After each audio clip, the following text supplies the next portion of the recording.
Oi, gente, tudo bem? Continuando aqui, mais um vídeo. Agora estamos continuando aqui a responder questões do Enem, né? Tem vários vídeos, né? Tá ficando pequenos vídeos.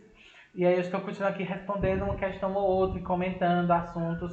E de vez em quando eu estou falando aqui de assuntos que, né, pode parecer um pouco mais longo, porque a minha ideia é que falar sobre todas as possibilidades de assuntos que podem cair no Enem.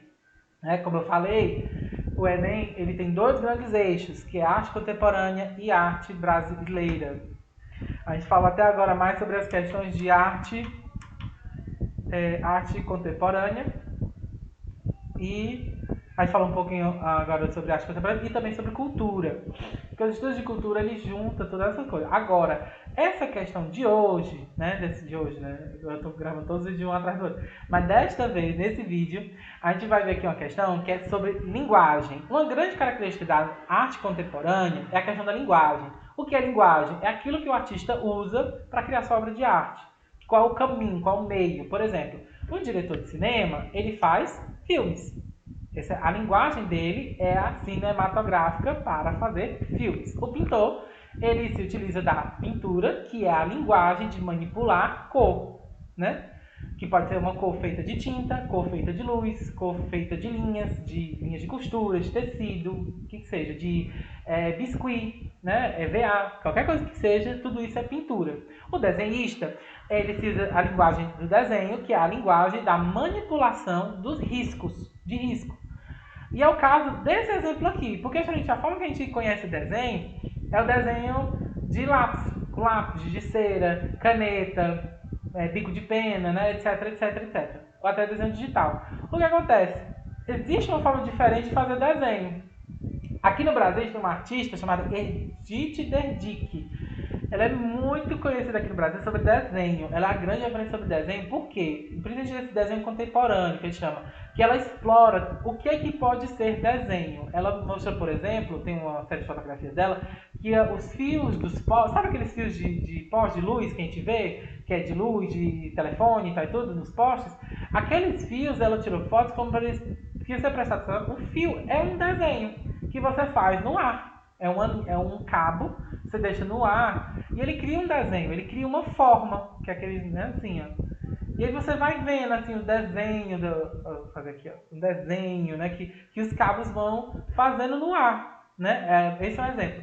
O exemplo que nós vamos ver aqui hoje é desse artista aqui, ó. É um artista chamado Stephen Lund, acho que é, deixa eu só relembrar aqui como é que fala o nome dele. Lund. Lund. O Stephen Lund, ele é um artista canadense. Ele mora no Canadá. Ele Stephen Lund é artista canadense, morador de Victoria. Victoria é uma parte, né, capital da Colômbia Britânica, que é uma parte do Canadá.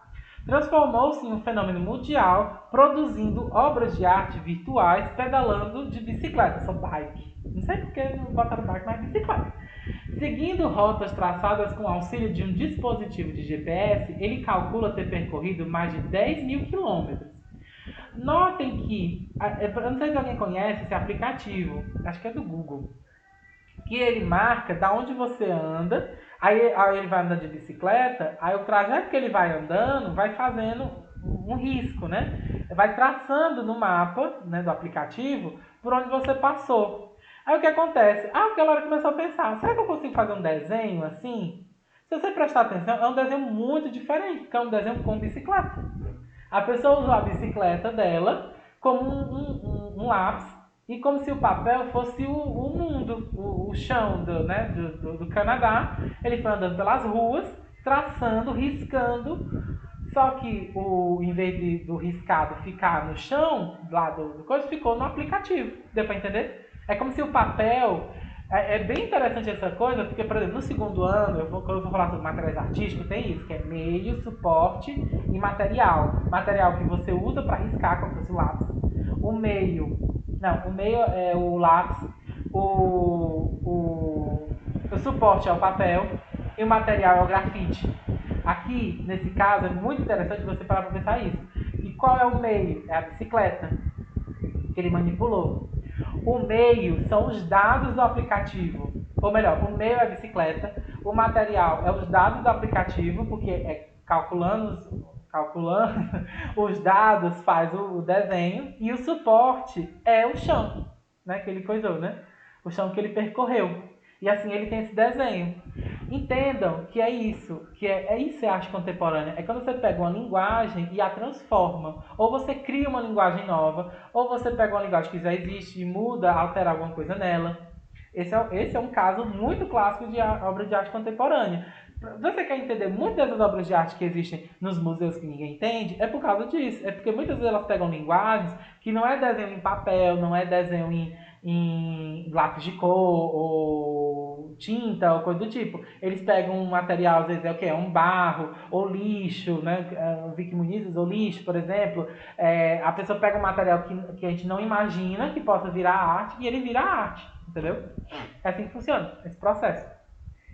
Quando a gente vai falar sobre arte contemporânea, é muito importante frisar duas coisas, que quase sempre cai no Enem. Primeiro, a obra de arte contemporânea, ela tem a questão da interatividade. Eu não sei se eu vou achar outra questão aqui que fala sobre isso, mas quase sempre é sobre isso a resposta. Quer dizer que é a interatividade entre quem faz a obra e quem está vendo, ou é uma linguagem nova. Quase sempre quando o Enem pergunta, ele pergunta essas duas coisas. Se é uma linguagem nova que está sendo feita, né? Às vezes, por que ele só pergunta essas duas coisas? Porque com a arte contemporânea, ela é muito atual. Então a gente não tem como dizer, essa obra de arte faz uma referência ao sistema tal, ou quer dizer fala sobre isso, fala sobre aquilo. Né? Não tem como a gente saber. A única coisa que a gente tem como saber é essas coisas. Se ela é interativa com o público, se ela convida o público para participar da obra, ou se ela fala de uma linguagem nova, de uma coisa nova. Por exemplo, lembrei agora de um filme do Netflix, que muita gente estava me dizendo, professor, tem um filme muito legal que você pode decidir o final, porque tem lá, aparecem as opções. Na verdade, esse tipo de linguagem já existe nos jogos, que é a Visual Novel. A Visual Novel existe um bom tempo, no Japão principalmente, e ela está chegando aqui no Ocidente bem lentamente, as Visual Novels, né? E aí, esse tipo de interatividade é o que existe, porque você convida a pessoa que está vendo a participar da história. Querendo ou não, indiretamente, ela vira um personagem. Ela pode virar um narrador ou um personagem da história. Enfim, mas isso é uma alteração de uma linguagem que existe, que antes você só via uma história e ficava parado, esperando o que vai acontecer, e começou a surgir essa situação de você participar e você dizer, o que eu vou fazer nessa coisa, né? E aí nós chegamos à pergunta. Né?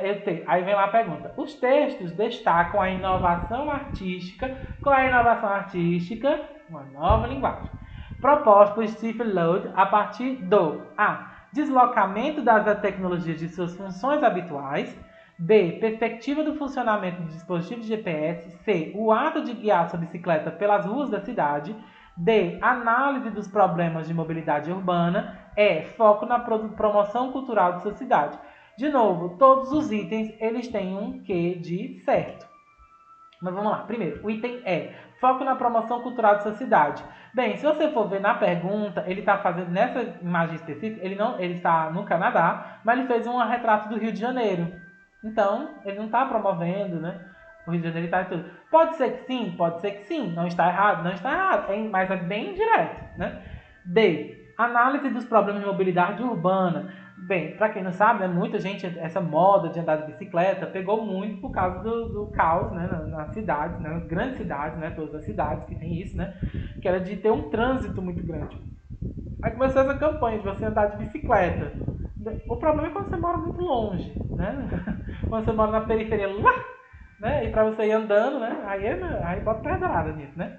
Enfim, aí...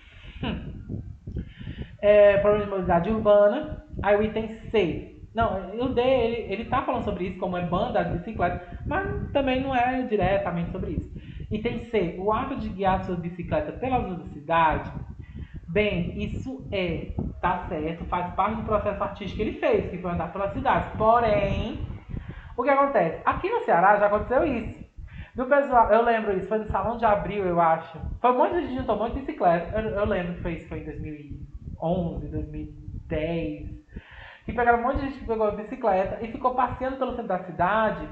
Só que eles pegaram bicicletas e tinha um coisa de tinta que ele soltava tinta enquanto andava a bicicleta. Ou seja, a roda da bicicleta ela ia desenhando na pista do centro de Fortaleza.